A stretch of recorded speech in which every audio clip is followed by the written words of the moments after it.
The nurse who didn't flinch 6 weeks into her job, rookie nurse Aaron Daly, was handed the impossible patient, a deaf war veteran, bleeding and lashing out at anyone who touched him. The senior nurses expected her to break, watching from outside, half laughing, waiting for chaos. Aaron didn't shout. She didn't call for restraints. She simply stepped into his line of sight, held up a whiteboard, and wrote, "You are safe." He stopped fighting. Days later, in front of a room full of admirals, the veteran pointed straight at Aaron and revealed that in the chaos of his injury, she was the only person who hadn't treated him like a problem to be controlled. She'd treated him like a person. The ward went silent. Kindness isn't weakness. Sometimes it's the only thing strong enough to reach someone. And if stories like this matter to you, consider subscribing. There's more where this came from. The Naval Medical Center trauma ward operated on a specific kind of rhythm, fast, loud, and mercilessly efficient. Nurses moved between bays with the certainty of people who had stopped flinching a long time ago. They spoke in shorthand, made decisions in seconds, and treated hesitation the way they treated infection, something to be cut out before it spread. Aaron Daly had been watching that rhythm for 6 weeks, trying to find her footing inside it without losing the instincts that had brought her into nursing in the first place. She had come from a small community hospital in Ohio where the patient population was largely elderly, and the ward moved at a pace that allowed conversation. She had learned early in her career was that telling a patient what you were about to do before you did. It wasn't a courtesy. It was clinical. Fear elevated heart rate, spiked blood pressure, and caused muscles to tighten around wounds that needed to be kept still. Explaining a procedure took 30 seconds. Correcting the complications caused by an unmanaged fear response could take 30 minutes. The math had always seemed obvious to her. It was not obvious to everyone at the Naval Medical Center. Charge Nurse Paige Corian ran the trauma ward the way a battalion commander runs a forward operating base through authority, institutional memory, and a complete intolerance for anything that slowed momentum. She was not cruel in any dramatic sense. She was simply efficient in a way that had calcified over years into something that no longer distinguished between cutting unnecessary steps and cutting necessary ones. When Paige watched Aaron introduce herself to a patient before inserting an IV line, she didn't see a nurse building compliance.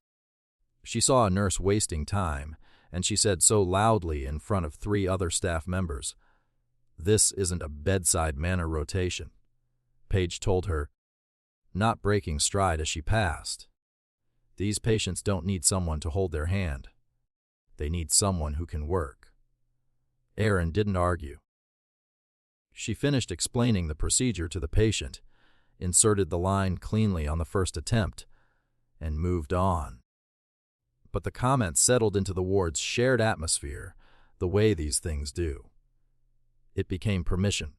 Other nurses started echoing Paige's assessments in smaller ways.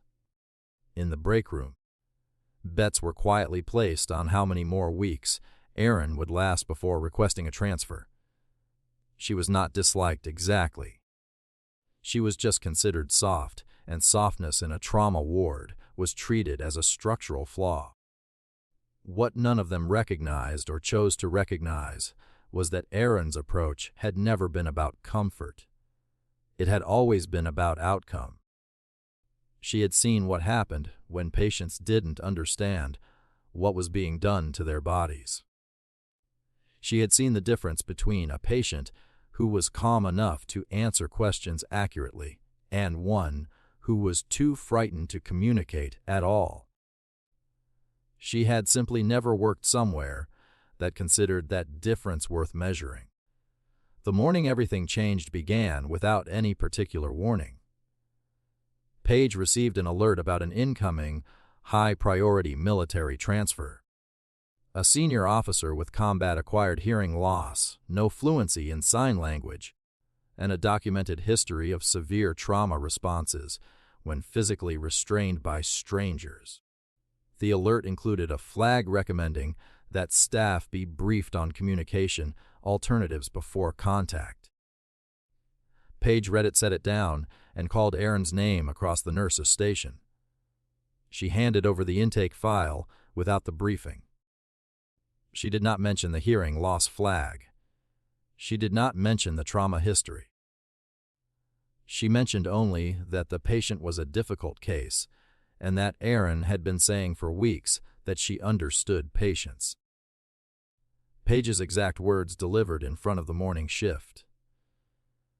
"You're always telling us you know how to connect with people. Here's your chance to prove it." The laughter that followed was not vicious. That almost made it worse. It was the laughter of people who considered the outcome already settled, who had decided before it began that what was about to happen was entertainment rather than medicine. Aaron stood at the nurse's station, holding a file that gave her almost none of the information she needed and understood exactly what was happening. She also understood that arguing about it in the hallway would accomplish nothing. So she took the file and walked. She had 15 minutes before the transfer arrived. She spent them at a supply cart pulling a whiteboard and dry erase markers. She found a laminated communication card tucked into the back of a resource binder, a basic grid of medical symbols and phrases designed for non-verbal patient interaction. And she studied it until the images were fixed in her memory. She drew a simple diagram on the whiteboard, a human figure, an arrow pointing to the shoulder, a question mark. She wrote her own name at the top. She reviewed the intake paperwork one more time and found buried in the physical assessment notes a single line that Paige had not flagged patient exhibits. Hypervigilance consistent with combat trauma. Unexpected physical contact may trigger acute stress response. She read that line twice. Then she understood what kind of room she was about to walk into. The trauma bay doors came open hard. The gurney came through fast, pushed by 2 transport personnel who were already talking over each other about vitals. The patient on the gurney was a large man in a uniform that had been partially cut away to expose a deep laceration running from his left shoulder across the upper chest. The wound had been field dressed, but the dressing soaked through and his blood pressure on the transport monitor was dropping in the wrong direction. He was conscious, fully alert, and staring at the ceiling with the fixed expression of someone running an internal calculation about how much danger they were in. His name, which Paige had deliberately not passed along to Aaron, was Rear Admiral Russell Keene. What Aaron saw when she entered the bay was a man who could not hear the alarms, could not hear the instructions being called across the room, and could not hear the voices of the people moving toward him with needles and equipment. What he could see was a room full of strangers closing in on him from multiple directions while he lay on his back, unable to move freely. For a man whose last experience of that particular combination of stimuli had been the moments after a shipboard explosion that killed 2 of his crew, the sensory input was not medical. It was tactical. His body responded accordingly. Russell pulled the IV line that had been inserted during transport. He pushed back against the nurse, attempting to restrain his left arm hard enough that the nurse stumbled backward into a supply cart. He swung his legs off the gurney and got 1 foot on the floor before the blood loss caught up with him and his knees buckled. 2 staff members moved to grab him. The room escalated the way trauma rooms do. When a plan stops working, voices got louder, movements got faster. and a physician called across the bay for a sedative protocol. Paige watched from outside the bay window, arms folded with an expression that had not quite settled on concern. Aaron said loudly enough to cut through the room noise. Everyone stepped back. No one moved immediately. She said it again, and something in her voice, the flatness of it, the absence of panic, made the physician turn toward her. She didn't look at Paige. She didn't look at the other nurses. She walked to the center of the bay into Russell's direct line of sight and stopped about 4 feet in front of him. She raised both hands, open palms forward, and held them there. She did not approach. She did not speak because she already knew he couldn't hear her. She waited until his eyes found her face. Then she uncapped the dry erase marker and wrote on the whiteboard in letters large enough to be read from the gurney. "You are in a hospital. You are safe. I will not touch you without warning you first." Russell's breathing was still fast and shallow from the exertion and the blood loss. His eyes moved to the whiteboard, and then back to her face, and then back to the whiteboard. Something shifted in his expression. Not relief. Not exactly, but the first crack of recognition that the room contained at least one piece of information he could actually process. He read the words again. He looked at her hands still open, still. After a moment that felt considerably longer than it probably was, he lowered himself back toward the gurney. He didn't lie down, but he sat on the edge of it and let go of the rail he'd been gripping. Aaron held the whiteboard steady and wrote one more line. "My name is Aaron. Can I show the doctor where you're hurt?" He looked at her for a long moment. Then slowly he nodded. Behind her. She was aware of the physician recapping the sedative syringe. She was aware of the other nurses watching from outside the bay. She didn't turn around. She stepped closer to Russell, keeping her movements slow and visible. And she pointed to the shoulder diagram she had drawn earlier. She pointed to the whiteboard, then to the physician, and raised her eyebrows in a question. Russell followed her gesture to the doctor, then looked back at her. He gave a single small nod of permission. The team re-entered the bay.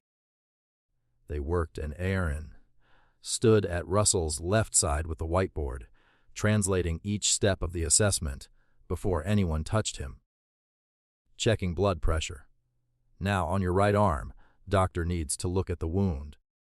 He'll touch your shoulder in 3 seconds," in plain printed sentences that Russell read, and confirmed with a nod or a lifted hand before the action was taken. It slowed the process by a measurable amount. It also meant that Russell remained still cooperative and conscious throughout. No additional sedation was required. No further restraint was attempted. When the physician called for surgical prep, Aaron wrote the entire procedure on the whiteboard in 4 sentences, drew the shoulder diagram again with the wound location marked, and waited while Russell read it twice. Then she wrote, "Do you want to sign the consent form? You have the right to say no." Russell read it, held out his hand, and signed the form with a steadiness that surprised everyone in the room except Aaron. She had made her choice the moment she stepped into his line of sight. She was not going to hand this off, and she was not going to pretend the whiteboard was a workaround for real communication for this patient in this room. It was the only communication that worked. That made it the most important tool available. She intended to use it for as long as he needed her to.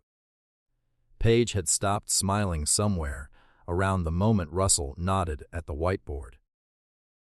By the time Aaron walked out of the bay to follow the gurney to the O, the nurses who had been laughing 40 minutes earlier were not laughing anymore. No one said anything directly, but the break room bet about how many weeks Aaron had left quietly dissolved because the terms of it had just become significantly more complicated. The surgery took just under 2 hours. Aaron was not in the operating room. Her role ended at the O doors. But she stayed on the ward, and she spent the time preparing. She wrote out a set of orientation cards on sheets of paper torn from a notepad. The date, the name of the hospital, the floor number, a simple drawing of the ward layout. She wrote a sentence she had been thinking about since the moment Russell's eyes had found the whiteboard in the trauma bay. Russell, you survived. Your crew is not here. You are in the hospital, and I am standing next to you. She didn't know for certain that he would need it. She prepared it anyway because the intake notes had described a man who sometimes woke from sedation without knowing which catastrophe he had woken inside of. She was right to prepare it. When Russell came out of surgery and the anesthesia began to lift, his first conscious movement was to reach for something that wasn't there. A railing, a handhold, the edge of something solid.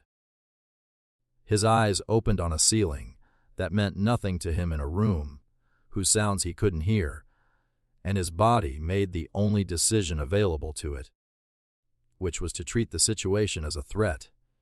His heart rate spiked on the monitor. His hands came up. A recovery nurse reached toward him instinctively to prevent him from pulling at the surgical dressing, and Russell's arm came across in a hard block that knocked a tray of instruments to the floor. Aaron was already at the door. She didn't run because running would have added urgency to a room that had too much of it already. She walked in, moved to where Russell could see her, and held up the card she had prepared. She held it steady, close enough to his face that even through the residual sedation he could read it. Russell, you survived. Your crew is not here. You are in the hospital and I am standing next to you. He read it. He read it a second time. His hands lowered by degrees, and the monitor's rhythm began to slow towards something that looked less like alarm.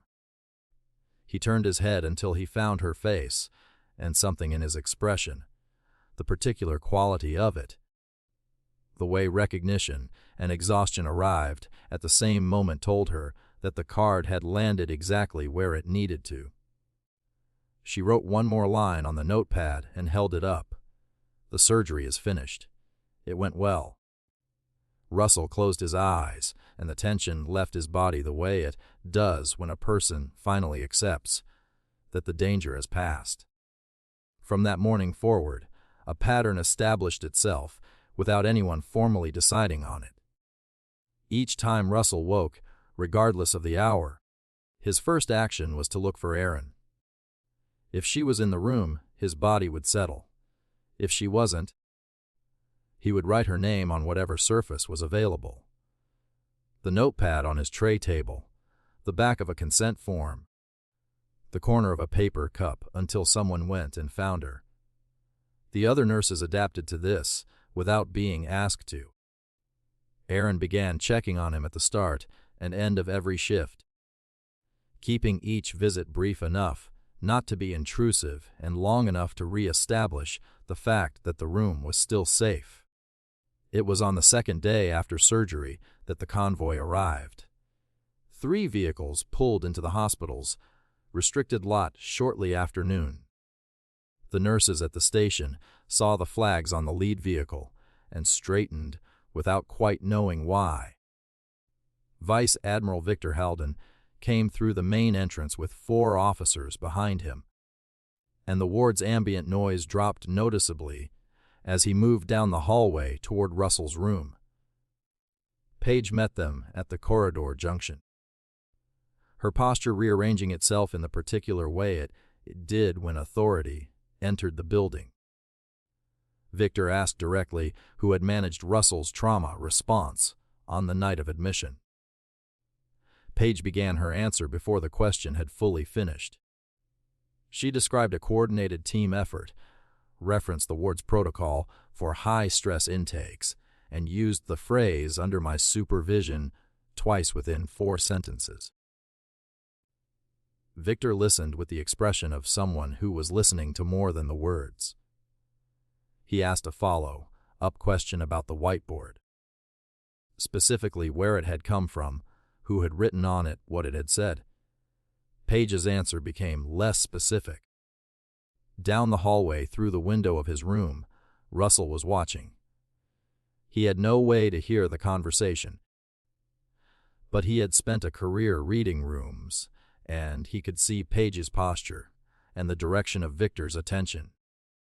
He watched until Victor glanced down the corridor and caught his eye.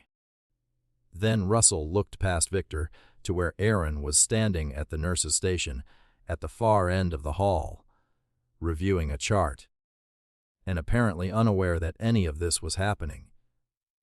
Russell looked back at Victor and held his gaze for a moment. Then he looked at Aaron again. Victor turned to follow the look. Page kept talking. What Victor already knew, and what Page did not realize he knew, was that the surgical record and the intake log told a different story from the one he had just been given.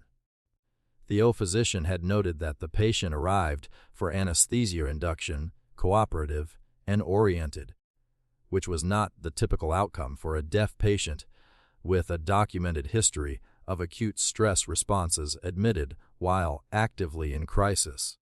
The intake log listed the primary nurse on Russell's case as Aaron Daly, not Paige Coran.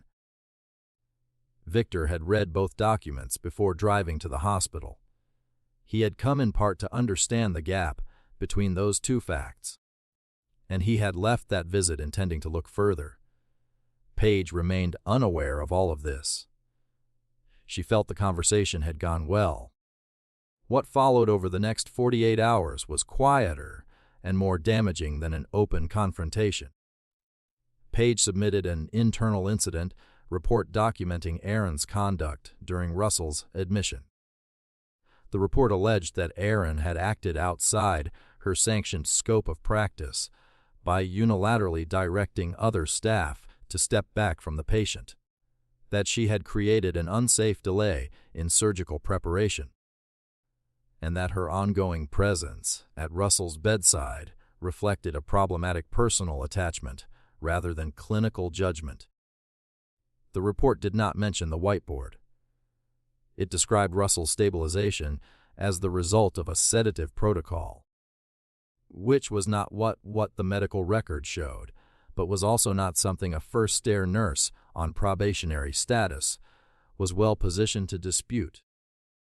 The ward's administration opened a review the following morning. As a precautionary measure, Aaron was reassigned to a different patient bay and restricted from entering Russell's room while the review was active. Russell noticed her absence within the first hour. He wrote her name on his notepad and held it up when a different nurse came to check his vitals. The nurse told him Aaron had been reassigned. He wrote a question on the notepad. The nurse left without fully answering it.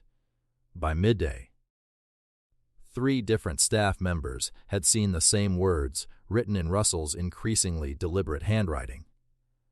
"Where is Aaron?" Page intercepted the last of these nurses in the hallway and said that Aaron had been moved to another floor for the week. It wasn't true, but it closed the conversation. Meanwhile, Aaron was attempting to navigate a review process that had been designed structurally to be difficult for her to win. The nurses who had been in the trauma bay on the night of admission had seen what happened. Several of them knew the internal report was inaccurate. None of them came forward because the report had been filed by Page, and Page had been running that ward for 11 years, and the calculus of institutional loyalty was not complicated. Aaron's account existed in her own words and in the medical record's objective documentation. But interpreting that record required someone willing to read it against Page's narrative, and the administrator conducting the review was not inclined to look for a conflict. What no one anticipated was the whiteboard. A younger nurse, a secondier, who had been at the edge of the trauma bay on the night of admission and had watched everything without being close enough to be implicated, found Aaron in the break room at the end of a shift and set a whiteboard down on the table in front of her. On its surface, in the blocky capital letters that Russell used because his fine motor control was still compromised from the wound, was a single line. The nurse said she had found it propped against the door of his room that morning and had been asked by gesture to deliver it to the nurse with the short brown hair who used to come in at the start of every shift. Aaron read what was written. "Where is the person who saved me?" She set the board down on the table and sat with it. The review was still active. She had no access to Russell's room, no witness willing to testify, and a report on file that characterized her most important professional moment as a liability. The whiteboard in front of her was the clearest evidence that her account was accurate, and she had no mechanism to formally introduce it into the review. She couldn't use it to defend herself. She could only hold it and understand that somewhere down the hall, a man who had survived an explosion and 2 years of recovery was asking the same question into a silence that no one with authority was currently trying to answer. The review's conclusion was delivered 2 days later. Based on the filed report and the limited testimony collected, the administration found sufficient grounds to recommend termination of Aaron's probationary contract. She was called into a meeting with the ward administrator and the hospital's HR liaison and presented with an alternative sign, a document acknowledging unprofessional conduct, and accept a voluntary resignation, which would allow her to avoid a formal termination on her record. She read the document once. She set it on the table. She told them she would not sign it. She said this without raising her voice. What she told them was simple. She had explained a procedure to a patient before performing it. She had asked a patient's consent before touching him. She had used the tools available to her to make a deaf man in a trauma bay feel safe enough to accept the care that saved his life. She was not going to apologize for any of those things, and she was not going to sign a document that described them as misconduct. The HR liaison wrote something in her folder. The administrator said the formal termination decision would be processed by end of business. Down the corridor, staff were arranging chairs for a recognition ceremony. Paige had been asked to speak on behalf of the trauma team. Aaron walked back to her locker and began slowly to take her things down from the shelf. The hospital's main hall had been set with rows of chairs facing a low platform, and by the time Aaron returned to her locker, the room was already filling. Officers in dress uniform, administrators in lanyards, war, staff, and scrubs, all of them settling into the particular posture people adopt when they are attending something official. The recognition ceremony was scheduled to begin in 20 minutes, and the ward's trauma team had been given reserved seating in the third row. Aaron did not have reserved seating. She had a disciplinary folder, a locker half emptied into a canvas bag, and a meeting outcome that had already been decided before she walked into the room. The formal termination paperwork would be processed by end of business. She had perhaps 2 hours left in the building, and she intended to spend them finishing her patient notes and returning her access badge and in person, because she had found that small acts of orderliness helped her think more clearly when everything else was in disorder. She was still at her locker when the HR liaison appeared in the doorway of the break room and said that the final meeting had been moved up. The administrator wanted to close the file before the ceremony began. Aaron repacked the bag, straightened her badge, and walked down the corridor toward the conference room. The meeting had the atmosphere of paperwork rather than confrontation. The administrator sat at one end of the table, the HR liaison at the side, and a copy of the conduct document was centered in front of the empty chair. Aaron sat down. The administrator explained that the review had been completed and the recommendation stood, and that if Aaron chose not to sign the voluntary resignation, they would proceed with the formal process. Aaron said she understood. The administrator pushed the document a few inches closer to her side of the table. From down the corridor, faint and muffled through the conference room walls, they could hear the sounds of the ceremony beginning, a microphone being tested, chairs shifting, the ambient pressure of a room coming to attention.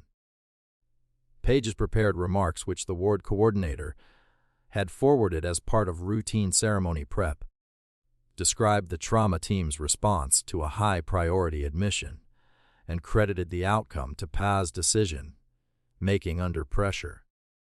Russell Keene's name appeared in those remarks 4 times.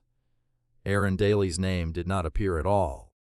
Aaron sat with the unsigned document in front of her and said for the second time, and with the same quiet steadiness as the first, she would not sign it. The administrator opened his mouth. The conference room door opened. Russell Keene was not walking easily. He was in a hospital gown with a robe pulled over it, his left arm in a sling, moving with the careful deliberateness of someone who had been told by 2 physicians that morning that he should be in bed. Vice Admiral Victor Haldon walked 1 step behind him, not supporting him, but present in the way that indicated he was prepared to. Behind Victor came the second-year nurse who had delivered the whiteboard, who had apparently decided sometime in the last hour that she was willing to be visible. After all, Russell was carrying something in his right hand. As he came through the door, Aaron recognized it, the original whiteboard from the trauma bay, larger than the one left outside his room. Someone had retrieved it from storage. The surface had not been erased. The words she had written on the night of his admission were still there, slightly smeared at the edges, but legible. "You are in a hospital. You are safe. I will not touch you without warning you first." He set the whiteboard on the conference table so that the administrator and the HR liaison could read it. Then he looked at Aaron for a moment.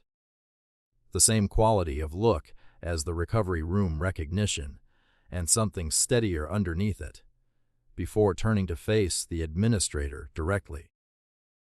Victor spoke first because Russell's voice was effortful, and he had asked Victor to carry the procedural part. Victor explained that he had requested a review of the trauma bay camera footage and the admission intake logs in the days following his initial visit. He had done this because the surgical record and the intake log were inconsistent with the account Page had given him in the hallway.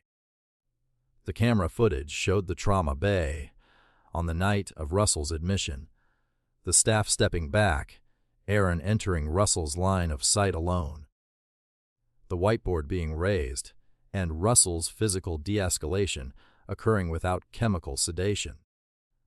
The footage also showed Paige Corian standing outside the bay window, not inside the room during the entirety of the critical period she had described supervising. The administrator had not seen the footage.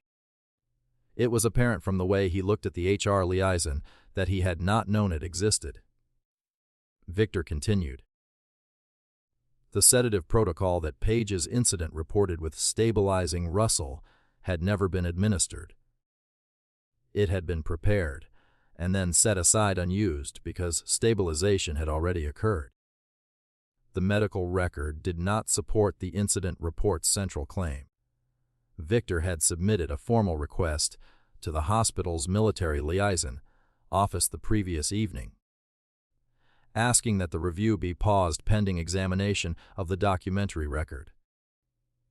That request had apparently not reached the conference room before the meeting was called. Russell had been listening to all of this with the full concentration of someone who could not verify it through sound, and was therefore watching every face in the room. When Victor finished, Russell picked up the dry erase marker from the tray at the bottom of the whiteboard and wrote 4 words below Aaron's original message. "She made me stop." He held the board so the room could read it, and then he spoke. His voice had the uneven cadence of someone who could no longer fully monitor his own volume and pitch. But the words were clear and deliberately formed, and the room was quiet enough that they carried. "The doctors closed the wound," Russell said. "She's the reason I let them." He looked at the administrator. "I was not in that room. I was on a ship 11 months ago, and there was fire and pressure and hands grabbing me from every direction, and I couldn't hear anything, and 2 of my people didn't come back. When I woke up in the trauma bay, I was on that ship. I didn't see nurses. I saw threats closing in on me while I was pinned down. That's what I was fighting." He looked at Aaron. She was the only person in that room who understood that I wasn't angry. I was afraid. She gave me something I could read, and it told me I was safe, and that was the only piece of information that reached me. Without it, I would have kept fighting. Someone would have sedated me, and the blood loss during that delay would have been a serious surgical complication. That is not speculation. I have discussed it with the surgical team. The HR liaison had stopped writing. Russell turned back to the administrator. "The nurse you are preparing to terminate is the reason this outcome looks like a success. The person who claimed credit for it was standing outside the room." He set the whiteboard down on the table one final time. "I'd like that distinction recorded accurately." The administrator asked for a short recess. Victor indicated he would remain in the building until the matter was formally resolved. The second-year nurse, standing near the door, said quietly that she had been present in the trauma bay and was prepared to provide a written statement, and that she had not come forward earlier because she had been afraid of the professional consequences, and that she understood this was a problem. She was a problem she was now choosing to stop contributing to. The recess lasted 40 minutes. Aaron sat in a chair in the hallway and waited. When the administrator came back, he told her that all findings from the conduct review had been withdrawn from her file. He said it without elaboration, in the tone of someone resolving a procedural matter. Aaron nodded. Before she left the conference room, she asked whether the hospital intended to review its intake and briefing procedures for patients with documented trauma and communication needs, because the conditions that had made Russell's admission dangerous had not been created by page choices alone. They had been created by a system that didn't require the relevant information to reach the nurse before the patient arrived. The administrator said he would take it under advisement. Based on what happened next, he did more than that.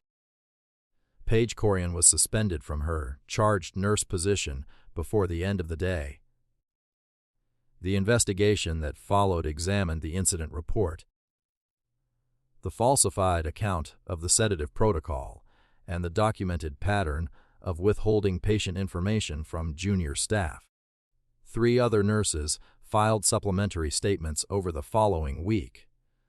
The process was slow and administrative and unglamorous, and its outcome took months, but it moved in one direction from the day Russell walked into that conference room.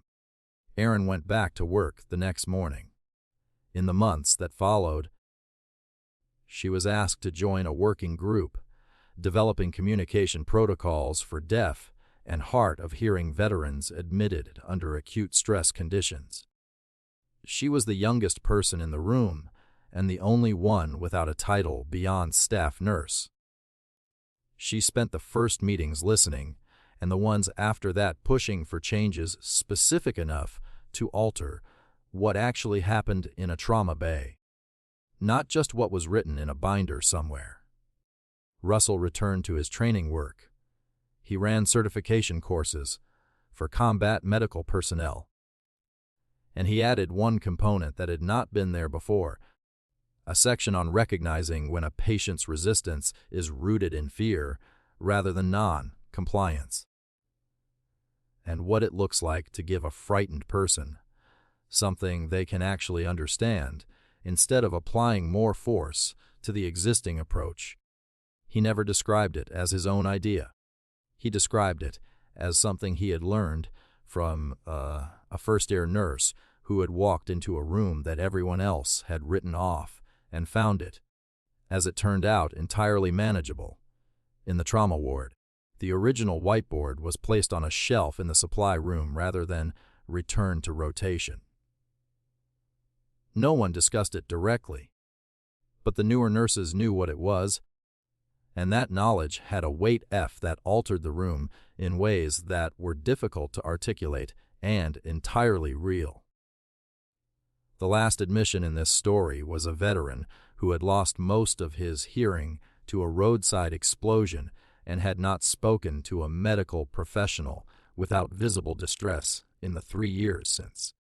He was brought in rigid with anticipated confrontation, his eyes already scanning for exits. Aaron walked in, set a whiteboard on the tray table beside him, and sat down so that her face was level with his. She wrote, "My name is Aaron. I won't do anything until you understand it and tell me it's okay." She held it up and waited. The man read it once, then again. Then he looked at her face, really looked the way people do when they are deciding whether something is true, and gave a single slow nod. Outside the room, 3 newer nurses stood in the hallway, watching through the window, saying nothing and learning something that no orientation manual had ever thought to include. Thought for FAS, thought for 5S, the nurse who didn't flinch 6 weeks into her job. Rookie nurse Aaron Daly was handed the impossible patient, a deaf war veteran, bleeding and lashing out at anyone who touched him. The senior nurses expected her to break, watching from outside, half laughing, waiting for chaos. Aaron didn't shout. She didn't call for restraints. She simply stepped into his line of sight, held up a whiteboard, and wrote, "You are safe." He stopped fighting. Days later, in front of a room full of admirals, the veteran pointed straight at Aaron and revealed that in the chaos of his injury, she was the only person who hadn't treated him like a problem to be controlled. She'd treated him like a person. The ward went silent. Kindness isn't weakness. Sometimes it's the only thing strong enough to reach someone. Some people don't prove their strength by raising their voice.